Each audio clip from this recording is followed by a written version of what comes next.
Hey, how are you? I hope you're doing well today. And welcome to December 1st today. Wow. 30 more days and we'll be in 2023 by the grace of God. Isn't that wonderful? Well, I can't tell you that I can't wait because I can wait. But it's wonderful to know that we're on the last lap. And I hope it's been good for you. And on behalf of all of us at Julia Jacks Consulting, I'd like to, I may not get the opportunity to make this speech later, I may forget, but I'd like to thank everyone who's been a guest since January 2023 till now, and those that we'll wind up the year with. I'd like to thank our audience. You guys are the best. I mean, you keep us engaged, you keep us on our toes. I'd like to thank those who come up to us live and those who watch the replays. I mean, really, you're the MVPs. Truly, you are. For everybody who's followed us on Facebook and Instagram, we have grown our numbers this year. We can grow some more, but we are really grateful to you. And those of you who liked our posts and those who didn't like our post, it's okay. We love you still. And for everybody who gave us solid advice, guidance, criticism, and encouragement, I want to thank you all very, very much. Thank you. And to my team here at Julia Jacks Consulting, UC, Onyinye, Ethel, Ogechi, and Esther, you guys make all that we do on Unplugged look very easy. Thank you, thank you, thank you so much. So yes, I'm in a mood for reflection, not sober reflection, but it's not a sad reflection. It's just sober, and it's clear to me that personally and corporately, there's a lot that I have to be grateful for. It's been a roller coaster ride of a year for us here in JJC and for me, but it's been great. I wonder how has it been for you?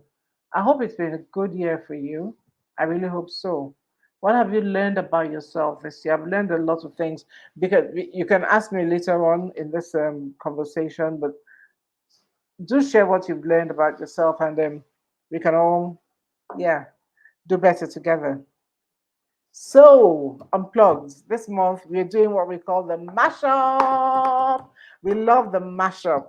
The mashup is gives us an opportunity to work with a medley of different people doing different things with different temperaments and just doing different great things, fun things, serious things, and they focus, but they keep things nice and light, for the mashup. So we're going to be serious, we're going to be light-hearted, we'll get into areas that we usually don't delve into, and yes, we'll still tell your brand stories and amplify your voice on this unplugged platform as best as we can. And so now, permit me to present our first guest for December, Stella Essien. Welcome, Stella.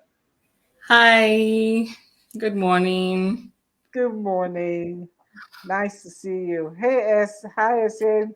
Welcome, welcome, welcome. And A I'm just going to pleasure to be here. get Stella onto, yeah, okay, Okay.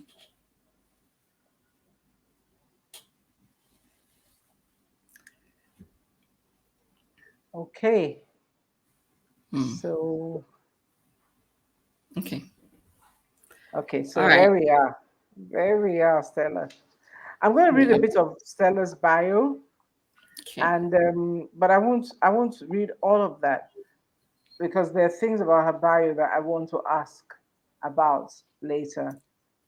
Okay. Stella is a digital marketer and a social media manager who has worked as a freelancer for 5 years.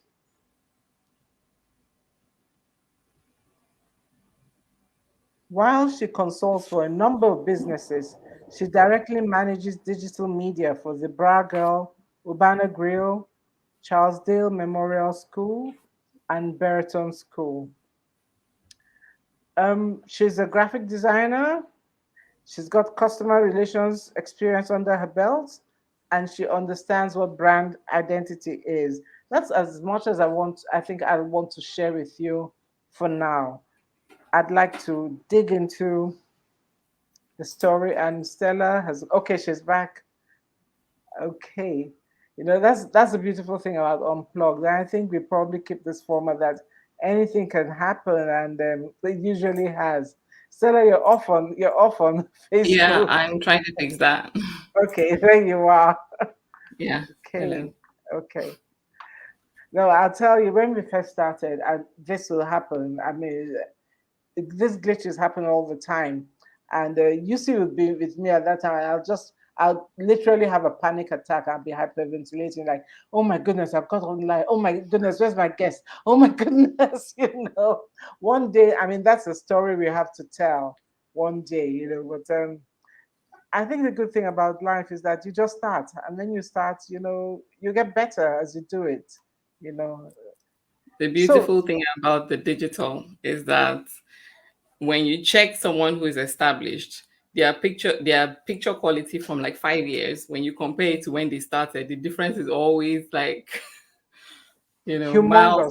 apart. Yeah. Yes, yes, yes. Well, that's interesting, because is there any way we can go back and clean up those pictures? Because I have some incredible videos from 2 years ago, and they had glitches and all kinds of things. Is there any way you can go back and clean it up? For now, no known tech. And besides, you don't want to do that because that also means cleaning up your engagements. Except if you don't want to take it down, you just want to work on, edit the video a little bit and then Yeah. repost it. As it, yeah, you can do Yes. that. You can absolutely do Okay. that. Okay. Okay. All right. Great. So, Stella, tell us a little bit about your background. Hey, Jerry, welcome, welcome, welcome. Tell us a little bit about your background. Okay, so I'm going to do educational background first. I studied biochemistry, medical biochemistry in the University of Calabar, and that degree was kind of confusing because I felt like, the pressure you have to go to university when you're done with secondary school. And I didn't know exactly what I wanted to do. I just knew I was talented and I was good at the arts and at the sciences as well. But I did sciences. My parents wanted me to do medicine, but I still have an abject fear of hospitals and, drugs and the whole thing related to it. And I thought to myself, there's no way I'm going to do 7 years of medicine and then end up not working in a hospital because it's not my life. I don't see me doing it. So I did a paramedic course, and biochemistry was, after doing a bit of study, biochemistry was the next thing for me to do. And so I did it thinking I'm going to do forensic biochemistry afterwards. And so I did that for 4 years. And after NYSC, I was speaking to a friend of mine, and he said, okay, well, you've done it, you've done it. What do you want to do with yourself now? I said, well, I don't know yet. But I used to be really, really good at fine and applied arts when I was in school. I had one of the best results in my whole set, not in just in the school, And I was like, but I don't know. It's been a lot of years. I don't know if I can go back, if I still have the technique. And he says, well, there are other ways of doing arts and creative related stuff without, doing fine arts. How about graphic design? And that's when I thought, okay, graphic design is an application of, knowing how colors work and being creative. And so I went to learn graphic design with a tutor in Yabatech for 1 year. And that's how I ended up doing graphic design. Hmm. Yeah. Two things just pop up at me. Hey, Joan, welcome, welcome, welcome. Number one is um, so many things that are parents in their wisdom, and it was their wisdom. That's what they knew at the time. So many things that they wanted for us. They wanted better, but it wasn't our better, you know. And it took us in a different direction from where Yeah. we should have gone to. And for me, I have learned. I mean, my sister is on this platform.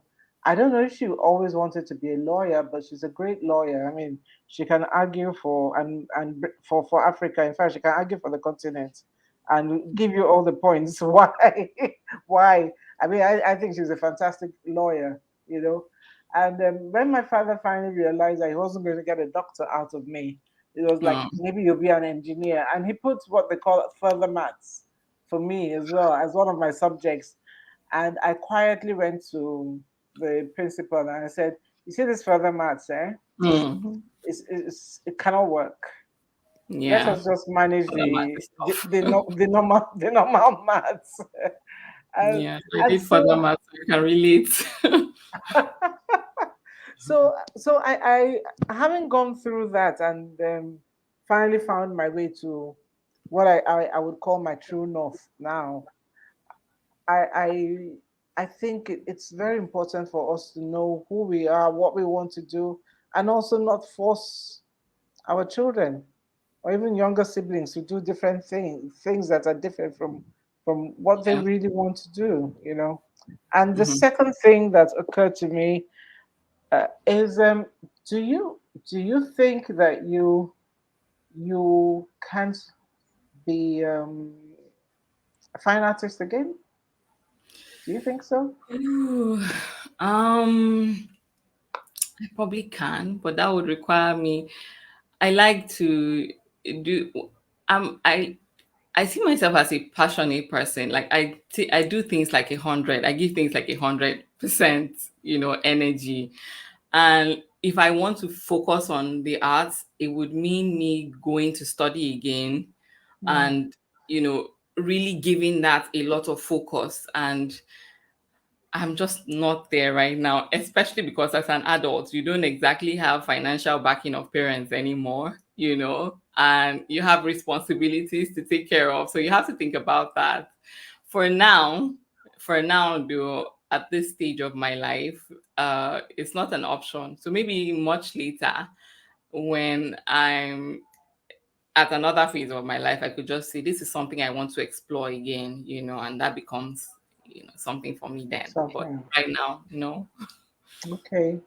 Okay. I know of Grandma Moses. I think she was I don't know if she was Native American, but American um, artist. And she started either painting or drawing when she was much older than me. Let's put it that way. Much older than me, yes. So yeah, it's never too late.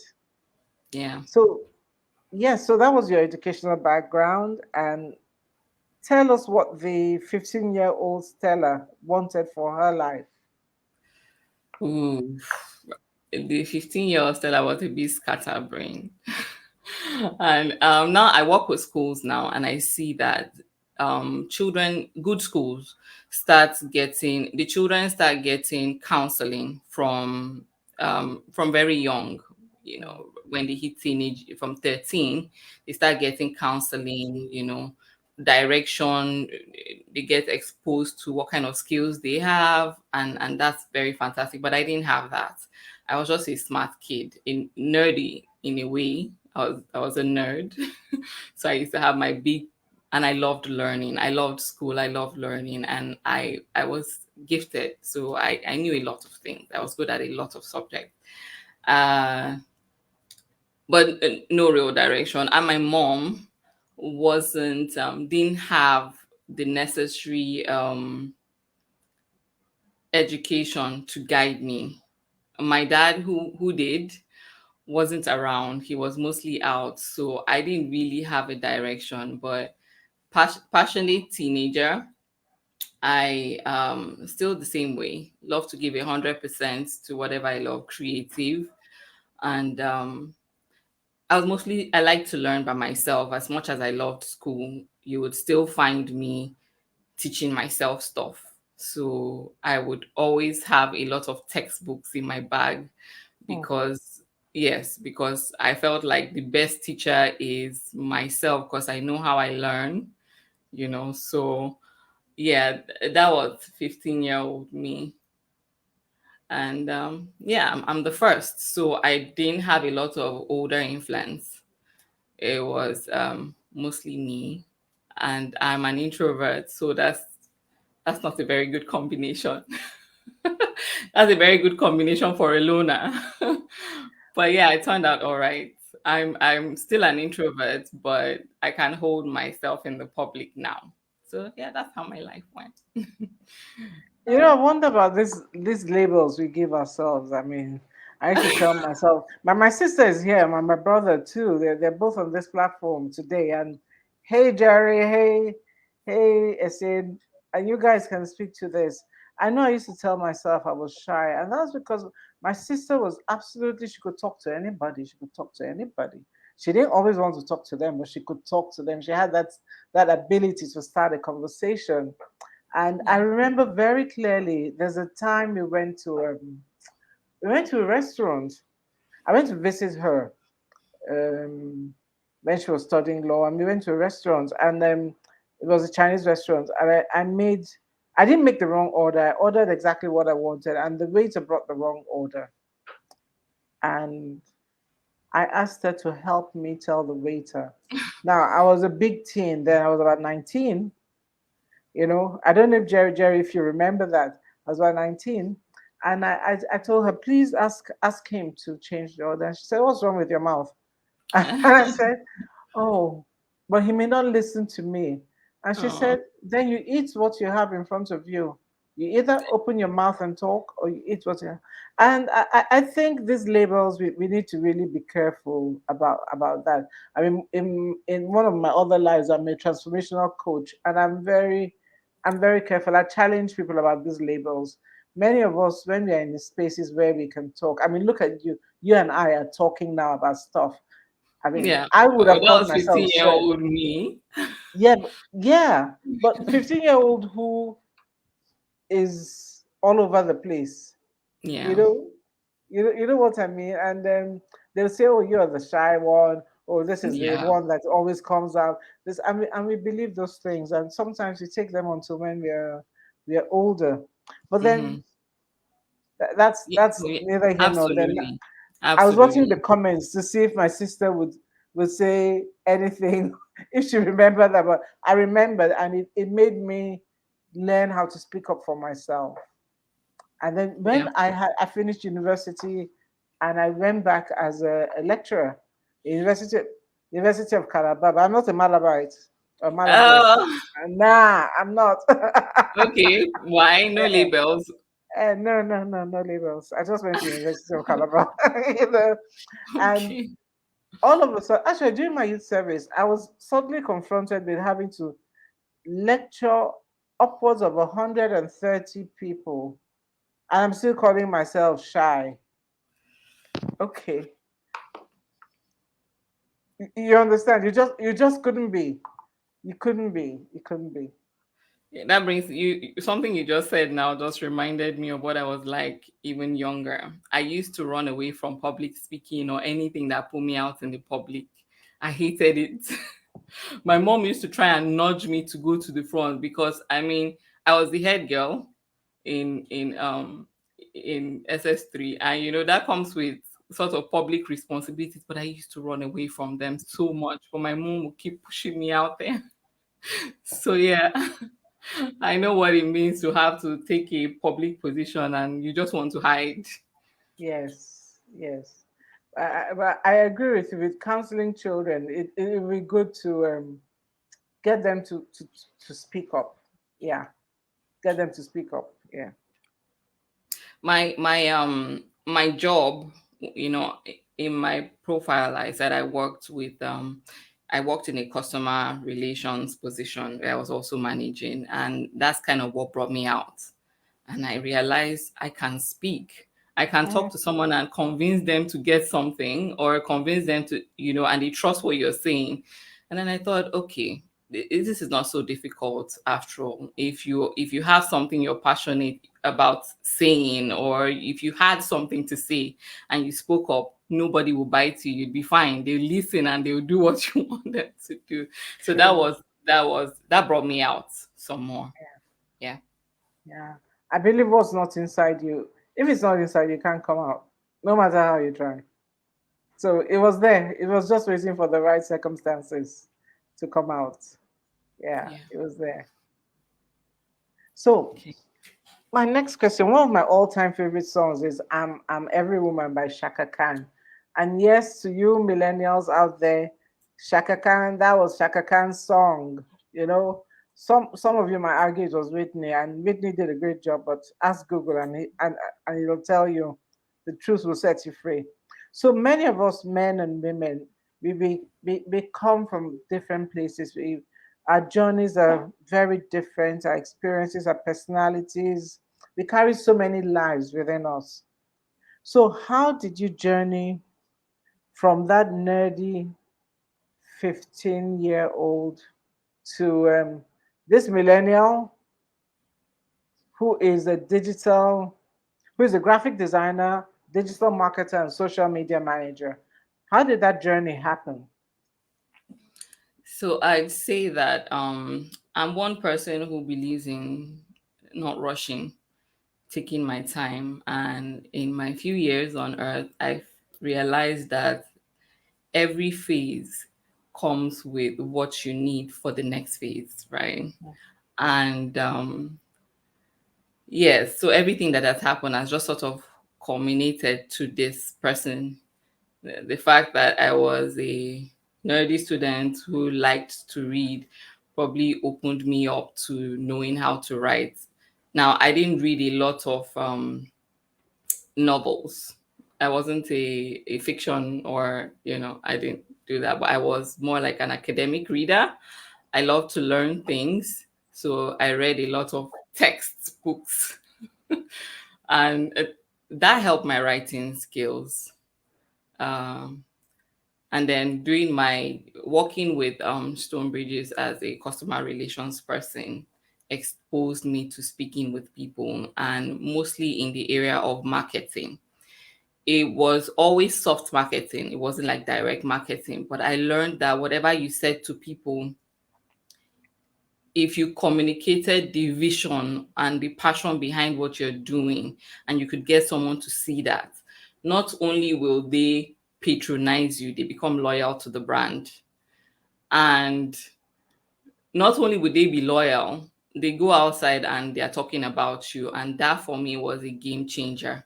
I've already explained how graphic design came about, and I just found I had an eye for, pictures, and that comes from the artistic side of me. My husband Udoro, because I met him online on a graphic designer's platform, also being a creative, helped me to hone the artistic side of me, and then understanding brand identity and brand representation and all of that. So he helped me there. But the digital marketing side came with um, my job that involved me speaking with people, and so I saw that part of me. And I also found out something about myself. I do not do routine well. Oh, So sitting down in an office space, from certain time to certain time, it was becoming a drag. So I wanted the freedom to just be me without, be my creative self without, you know, someone trying to, you know, um put a limit to what I can do and what I can't do. So when I left Stonebridges, when I left the customer and managerial part of Stonebridges, um, she saw that I had started to handle their social media platforms and all. And I remember there was an event that was coming up. Now I already have gotten used to this brand voice, so I know how to talk to the customers. It was now translating that online. And I find that it is even better when you are typing, writing something that you have already programmed. You don't have to think on the spot. You have carefully crafted it and you've put it out. That's almost like 100% always a hit mark. mm, So I found more power there. And I remember there was an event that year. It was a summer program, and we had a target. We wanted to reach more parents, and I did my thing. I was still learning then. It was learning on the job. Social media comes naturally to millennials, and I don't know if it does for the older folks. I'm sorry. I don't know who you're calling the older folks. But I think for millennials and Gen Zers and the other people that come after, why and who, handling technical stuff and social media is like nothing. It's you just pick up, and my daughter picks up her phone and she picks up her tab and she knows how to operate it. So figuring out the social media platform, how to use it, that came natural. Well, that was easy.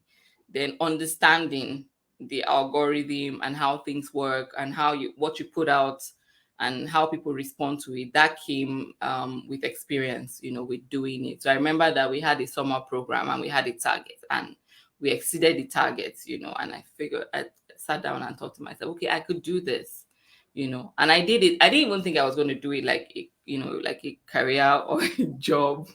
Somebody said we're trying to keep up with it. Yes, yes, we are. I Yes, didn't think Kemi, I agree with you. We are trying to keep up. I didn't think it was going to end up a job, but I did it for someone, and then another person saw what I was doing and said, "Who is the person behind this?" And before you know it, I'm getting referrals, and one person here, one person there, and that's how it became like a full time um job. For me, working behind the scenes with different brands, just translating their story. But I with along the years, I found that there are certain criteria that businesses have to meet for me to be able to work with them. I have to be passionate about what you're doing to be able to sell it, Yeah, and yeah, so that's how the journey has gone for me. And where I am, where I'm thinking, okay, I can't do this anymore by myself. I need more hands to be able to reach more businesses. Yeah, so that's it. yeah.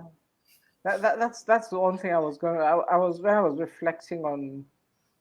I don't know your whole story, but when I'm reflecting on what I know of your story and your journey earlier today, I was thinking, okay, uh, are her hands full? How's she gonna grow? But we'll get to that, so we'll know what next. Yeah, we'll get to that when we get to the what next. And the question I'd like to ask, guys, if you have any questions, please, yeah, please throw them in the chat and the comment section. What exactly does a digital marketer do for her clients? Mm. Okay, so uh, if we take out the digital part of Hmm. the marketing, it's really marketing.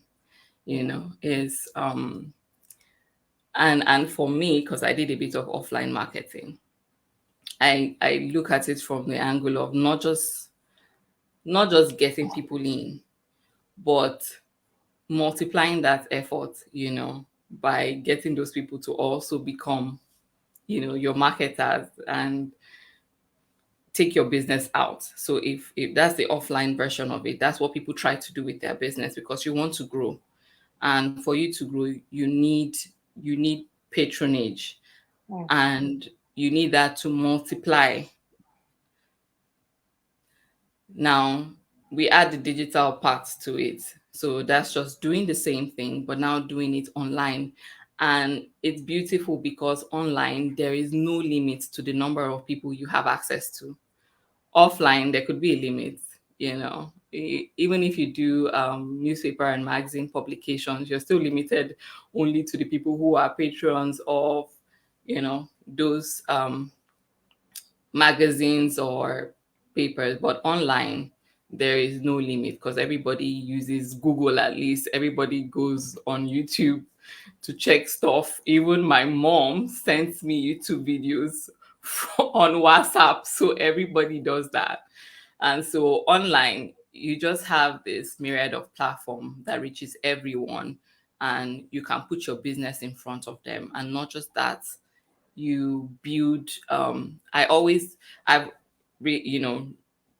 building learning what line I want to go, because I keep refining what I do, keep refining the kind of clients I want to work with, keep refining what it is I do, because there's so many arms of marketing, right? So I find what I'm good at and try to stick to it and multiply that. That's what I'm trying to do. I have come through stages of my life where I've done many things, done all things. And now I'm just streamlining that because I find that I'm better when I'm focused. And the part I'm streamlining my efforts to is building a tribe, building communities for businesses, because I find if people believe in what you're doing and they like you, like even when you're not even saying anything, they're out there fighting for your cause, and you're like, I'm behind the scenes, right? I hardly put my face on the businesses I manage. I'm usually behind the scenes. But when I see someone like fighting your case, I'm like, you don't even know the people that own this business. You don't know them behind the scene, but you see their messaging, you see what they are putting out, and you're so in love with them that you're fighting for them. That for me is like a powerful tool. Every time I see that, is beautiful for me. So now I'm focusing my effort on not just bringing in clients for the business to grow, but making those people become people that actively, like you worded it, advocate for the brand as well, and just tell their friends about it. And because referral is really powerful, Yeah. referral is very powerful. I, Yeah. I, sometimes they call it love marks, in advertising, marketing, communications. They call it love marks. That's you have love marks. Your audience falls totally in love with you and can do nothing but love you and ensure other people love you as well. But hopefully Yeah. not fight with any vitriol. Okay. So I was going to ask you what your value proposition is as a digital marketer, but I can see it's passion. It's passion and conversion. So that's a good reason. So you mentioned the kind of people that you would like to work with, your preferred clients. Can you profile your preferred client? Give us an avatar of your preferred client. Okay. um I'm just going to state the things I look out for. One, that the business has a vision. Uh-huh. And I know that a lot of businesses think they have a vision, they craft something, but at the heart of it, when you start to talk to, the visionaire about where they see their business going or what it's for, then you really begin to see that the business might not really have like a vision that a vision that you can sell to anyone, Hmm. and then they take it up and they run with it. So I look out for businesses like that have their clear cut vision. They know they've been called to do this, and this is what they are here for. This is what they are doing. It's not just for money, but there is a purpose behind that business as well. And their vision is such that it is well defined and well written out. They can give it to somebody, sell it to the people that are under them, and those people just take it and they can run with it. Because I found that I struggle when I come in and the vision is not defined. I don't have what to run with. I'm left with grappling for stuff, trying to fix something together.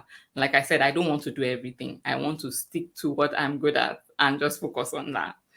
And so another thing that is important for me is uh people call it unique selling point, but I like to say that whatever they are doing has to be proprietary. And that means maybe it's in the way your service is cut, it's in the way you want to do your service, or it's in the product, but it has to be unique to you. you know that way, when you're speaking out to the public, you're saying, look, you won't get this anywhere like this. We are the only ones who do it this way. It's proprietary to us.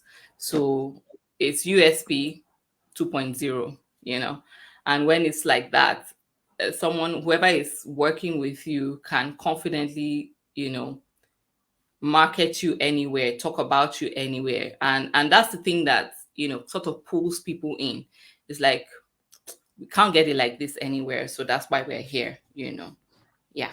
So clear cut vision, um a unique uh unique thing about the business. The proprietary has to have a proprietary service or product, and structure in terms of who is doing what, and you know, who do I report to, just some structure so that everything is not scattered. And in also trying to build this as a business for myself, I found that and I've worked with a lot of people, and not to put anyone down, but it does take a lot of work that I find that some people don't do before setting up a business, to set up, structures, um you just make the plan very clear so that anybody that takes it and maybe just even reads it, they know what you're about without having to, ask too many questions or look for. The plan has to be like well written out. Yeah. So that's it for me, I guess. Okay. I'm about to bust your bubble because I don't think those people exist. That's a Oh, perfect world you're talking about. but no, they do No, though. no, no, no, I have seriously, worked because with a few of oh them. no, I have worked with many more than you, and I'll tell you, in this space you are in, some people will tell you they have a clear-cut vision, and then there is a dissonance between that, and they sell it well, and it's on paper, and they sell it well, and there is a dissonance because at some point in time they experiment with something else and see, you know, and the proprietary thing. I discovered years ago, and this is as far back as I started in this marketing communications line, whether it's traditional or digital, in 1987. I discovered very quickly. We worked. Oh yeah, you weren't born. I know. we, Wow, that's long. oh yeah. I started. I started then, and I discovered we worked with a lot of financial institutions, and we had to make do a lot of work to see what's the difference between this one and that one and that one. And all of them had fantastic business plans, very clear, very clear. They had their vision statements, they had the mission statements, and you're like, yeah, okay, so but why you? Why you? So why you? Why you? Why not the other persons? And for me, it boils down to not proprietary, but more like maybe the way you make people feel, the way they feel when they come on your page. There's some pages I go on social media, and I just want to stay there. I feel at home. I feel happy. There's some pages I go to. There's a fragrance I love, and my sister here is responsible for getting me onto her. Joe Malone. And Joe Malone at the time developed what a life-threatening disease, and she sold off her brand, the brand name Joe Malone, to someone else. And when she recovered and overcame the illness, she set up Joe Loves. And there's a way that Joe Loves comes across that Joe Malone doesn't. And they all sell, they sell the same thing. So it's the way you make me feel. And maybe that's where you, as a social media marketer, would Mhm. come in. How do people feel when they come on your page? Do they feel, are you shouting? Maybe there are people who like that shouting. Are you calm? Are you friendly? Because this proprietary thing, and I'm not trying to teach you your business because you're obviously good at it.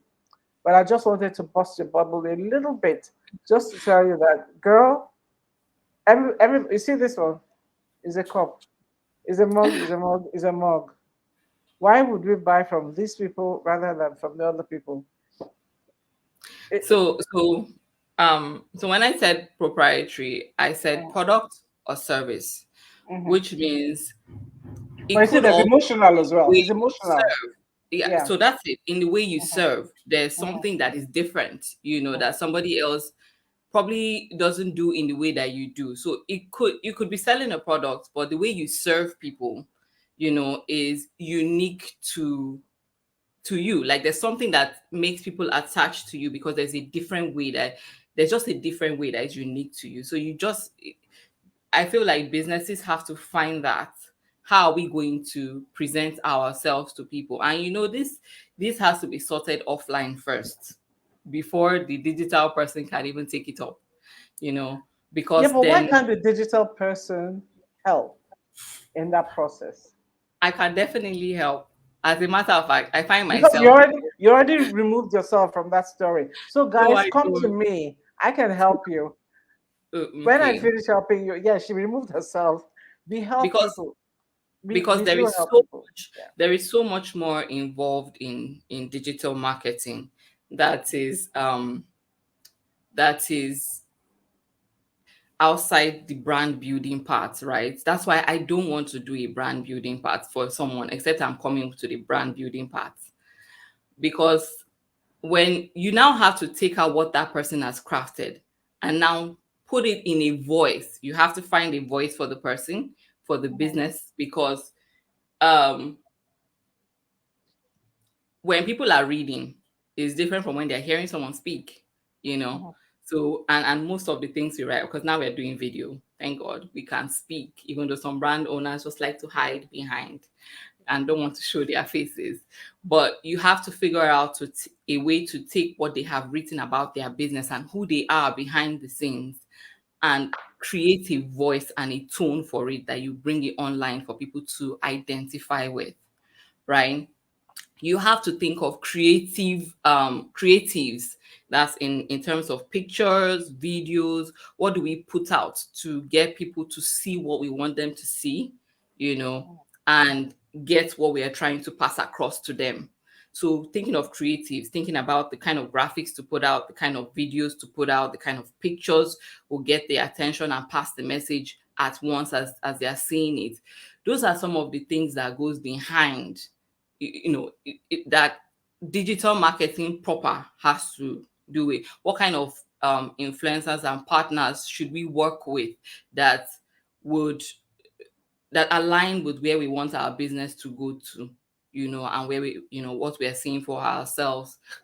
um If Advertising indeed you need, on if indeed you need influencers, that's yeah, also part of it. You may not need. yeah, Not if everybody uses. Yeah.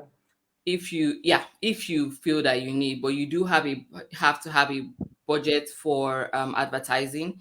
And then at some point partnerships help you. It doesn't have to be influencer, but there are other types of partnerships that you can do that take you from, when you're doing something by yourself, is a different kind of effort. It's a different kind of result when you're now doing it with more than two people, three people, in a partnership, because then this person has. So there are other type of partnerships you can explore if influencer marketing is not where your business is caught for right now. There are other type of partnerships, but I'm just saying that, okay, there are many things involved in digital marketing that I do not want to come and figure out your brand identity for you. Like the basic things like, you know, what does your business do? What's special about your business? What's your offer? Except I'm working with you, like I work with the brag girl. Okay. Yeah, so All I'm right. saying that that's outside the scope of digital marketing, like the I brand identity part. I Yeah. I understand. I think that's one of the differences we'll say between what you guys will call old school marketing and digital marketing, because we get in bed with you fully. We want to know what you ate last night. Why did you eat it? Why do you do that? So we have a question or a comment from Geraldine. I'm going to read the second part. She said, how, she said, how we go do now that I've found out that you're not the perfect client. So I think essentially what I get from Geraldine is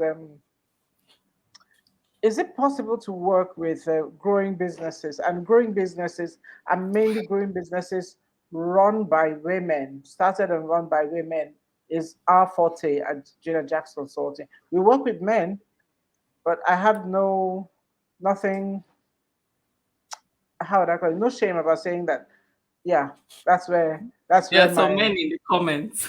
I, I said I There are would. some. I said that's what I said. I said we work with men, but that is my catchment. That is my catchment. You know, Yes, I know that that is my about you. catchment. At Yeah. least I know that So much.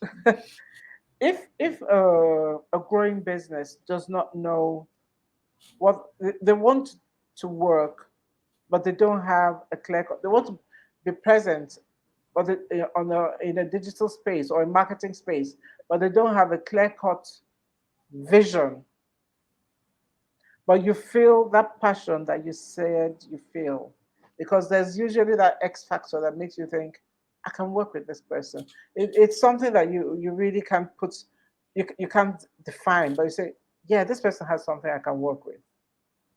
Would you still go ahead and work with them?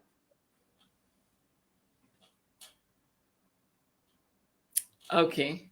So let me just say that I have worked with those people in the past. Um it's usually a lot of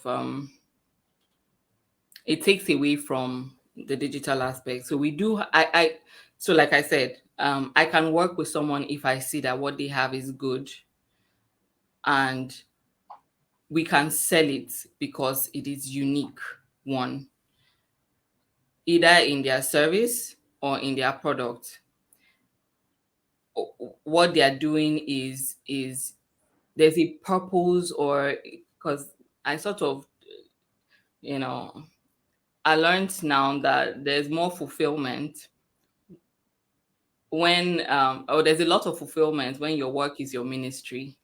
Mhm. uh, so if I find that I can be purposeful doing it, I will do it because it is a lot of groundwork. And in that time, it, so it would be a steady growth on your digital platform. It won't be like someone who already has it figured out and all that is required is just a marketing plan to take off, right? So for you, because it is a step by step growth, you have to be willing to go through the phases, figure out the identity part, then we now start marketing that, and there will be a lot of tweaking on the way. So it's not going to be like it's going to be, you know. Yeah. So yeah. Okay, okay. I get that, and I appreciate that, and I respect that totally. I mean, for me, it's always important to see if there's a chemistry with any client. Some people can give you tons of money, but the chemistry is just wrong, and they call you at all hours. I don't take calls at all hours. I've earned the right to give you my 100%, to give you my 100% for 8 or 9 hours in a day, and then I think you have earned the right to go sleep and be with your family for the rest of the Yeah. time. Yes. Okay, we have a comment here from Essien. It says, yes, people will always remember how you made them feel when they leave you rather than actually what you did. That's really correct. I say because I still remember those people in Bond Street who I didn't have the money, but I keep telling the story. They didn't even look at me. They didn't look at. Oh yeah, no, I had the money, yeah, but they didn't look at me because I went into this posh shop and I was wearing trainers, you know, and jeans, which is what I would wear when I'm on vacation. I mean, am I going to wear high heels on those London pavements? Heck no, you know. Yes, Yeah. and when people feel good, they return, and if they don't return, they recommend you. I think that's the human touch. Yeah, very Yeah. very important. Yes, very important. Okay. So I think I'm having some issue with my camera on Facebook. So I'm Okay, trying to fix that. Please bear with me. okay. Okay.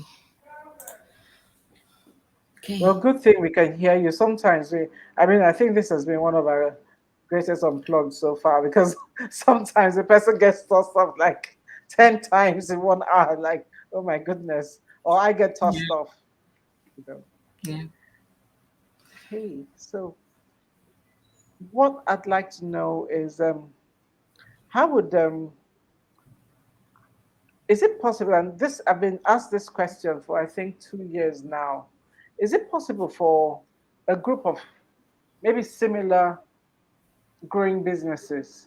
And when I say growing, I use the word very advisedly, not small or medium enterprises, but growing businesses. They want to grow. They might be micro right now, but they're focused on growth, right? So is it possible for similar growing businesses to come together and engage the services of a professional and that way bring down their per unit costs? Is it possible? Because that is something that is an offer I want to make to from next year to growing businesses. Not that I want to take couple because I do believe that if I'm giving you my service, fine. But if we are all going to be online or in one space at the same time,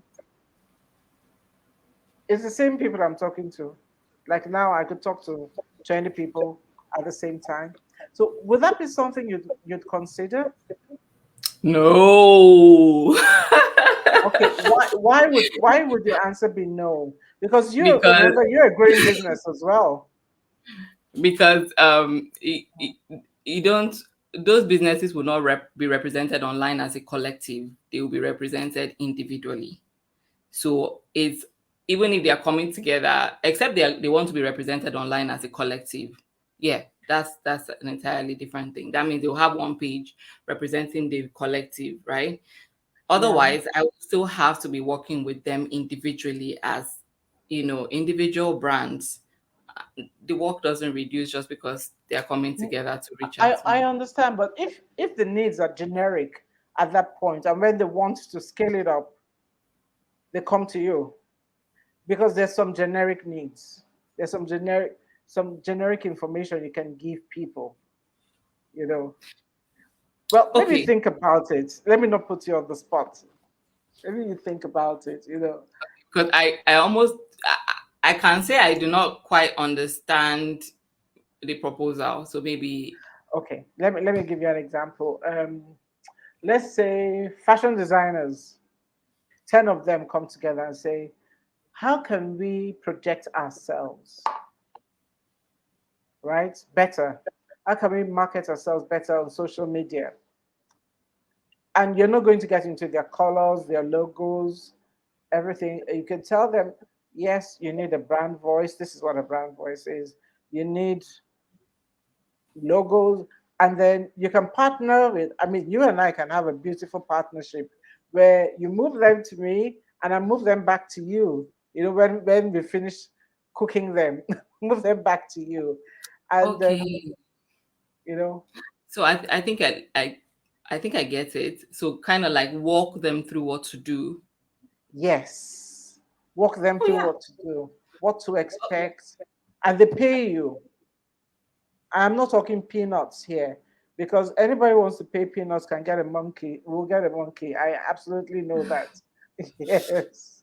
Oh yeah. Okay. Okay. Yeah. So right now um I consult for businesses. I don't necessarily manage their pages for them, but I help set them up on different digital platforms so that when people look for maybe fashion designer in Port Harcourt, you know, your business comes up in the ranking, So I do that. I help set them on those platforms and their social media page, just make sure everything is nice. And then I hand it over to them while I stay on for support from time to time. So I do that, and I've done that with a couple of businesses. So yeah, that's an option. Okay, so for those of you all on this platform who wanted to ask that question,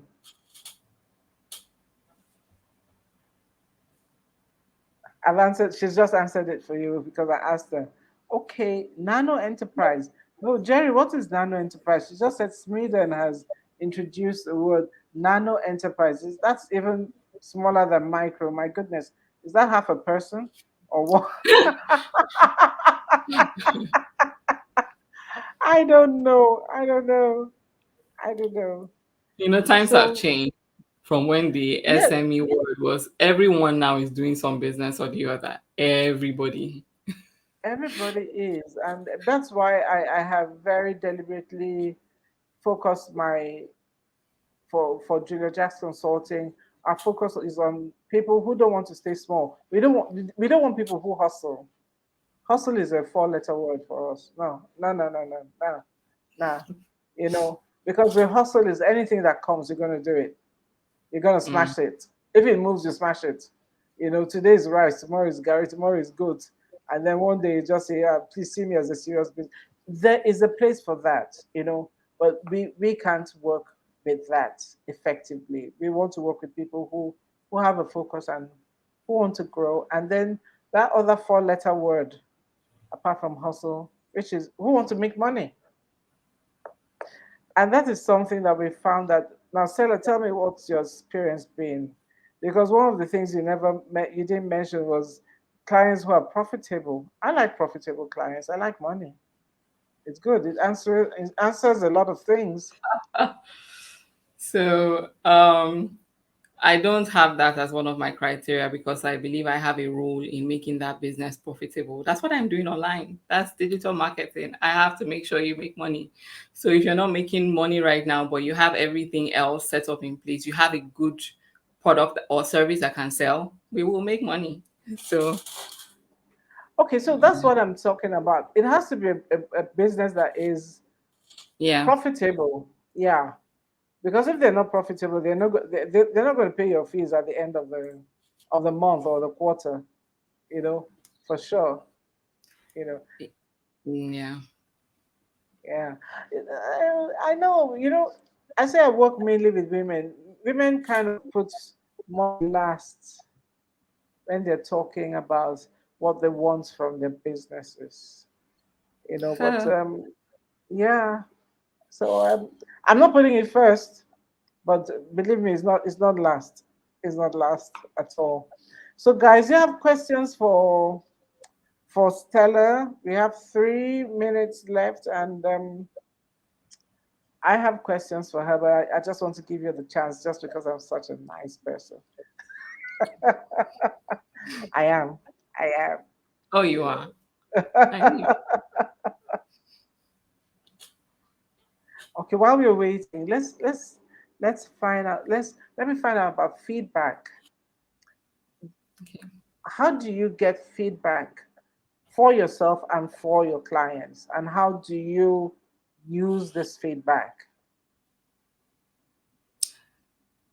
So feedback in terms of being able to track my efforts online or Yes. And yeah. okay. So um typically there are different metrics and at different times there are different things to look out for, right? So when we're starting and we're trying to grow the page organically, I'm looking out for, you know, typical metrics on each post, how people react to it, how many people are following the page, how many people are liking, or just how the views go up. Because for a new business, people are not quick to maybe want to comment or interact with your business like they know you, Mhm. so at that time you're just looking at the views increasing, the eyes of people going up, and are we having more followers? That's one. And that's why when I'm in my organic phase, I'm not advertising, I'm not doing any extra, just building and interacting online to grow the page. When I'm in that organic phase, I want the reach to be organic. I'm not trying to go buy followers to try and increase the page's following. So I'm watching for the kind of people that are following the page and the views and likes if there are any, because it's absolutely normal for people not to like your thing at first. Mhm. But if they follow you, it means you've made an impression on them, and that's why there's room for impressions as well you know. So if they follow you, you've made an impression. And if they like, great. So at that beginning phase, I'm looking at the normal, metrics, views, like counts, reach. And but as the business starts to grow, I'm looking at how many people are saving, how many people are interacting, how many people are asking you questions in the DM, how many people are coming, even if they're not buying yet, they're just coming to ask you about your services in the DM. And that's why I said digital marketing sometimes involves a lot of that extra work. Sometimes people just come to chat with you in the DM, Mhm. and even if they're not buying anything, you have to respond to them and engage with them in a really nice, way. So how many people are there? Are those metrics to just check from time to time, and then to be able to track, you know, you have to have, when you get to a certain level, like where you start to have tribe and a community of people who are like supporters, you have to have a place where you now pull them out of social media so that you can track exactly how your efforts from social media is translating. So if you're pulling these people into a WhatsApp community group, for example, is that group growing? Or if it's on your website and you want them to sign up to something, how many signups do you get? Because then you have to now harvest that community of people to do something else outside social media, Mhm. you know. Yeah. Yeah, so you can track that, and so websites, an extra line or WhatsApp now that they can just immediately connect with, so you can see how your efforts online is translating outside outside those digital platforms. Yeah, or outside social platforms. Yeah. So right now, that's mostly my um methods of tracking uh my digital marketing results. Okay. And would conversions also be part of the metrics that you would Yeah, use? so that's converting. If Okay. what you're doing online is translating to reach that pulls out from the online, that for me is Into at another space. different times. There's what conversion is at those different levels of growth of your business. Okay. So my second to last question, what's your superpower? Hmm, my superpower. Can you define what a superpower is? Like, No, what makes you stand out? just a superpower. What's your superpower? My superpower. There must be something that you know you can do and you can do it so well. Hmm. Okay. I think that's communicating. So, so I'm a bit scatterbrained right now because there are plenty powers I have. So I have to look for the one that is super. Yep. But The yeah, booger power. yeah. Yes. I think in terms of my work, it's in communicating. You know, sort of like on a personal level, on an individual level. You're putting something that is wide but is still able to speak to people on a personal level. So I think communication, yeah, communication. And I mostly do that through writing and my creatives. So yeah. And in terms of Stella, Stella, the woman, the daughter, Mm, the friend, the wife, the mom, what's your my superpower? superpower is to be able to think on my feet, think for solutions. That's my default mode as a person. When a problem is brought forward, the next thing I'm thinking is, okay, what can we do about it? So I'm always thinking actively for how to solve problems. So yeah, that's my superpower as a Okay, big, great. as a first daughter and a big sis, and even in my job as well. Okay, great. So, what's next for Stella? What's next? What's your next?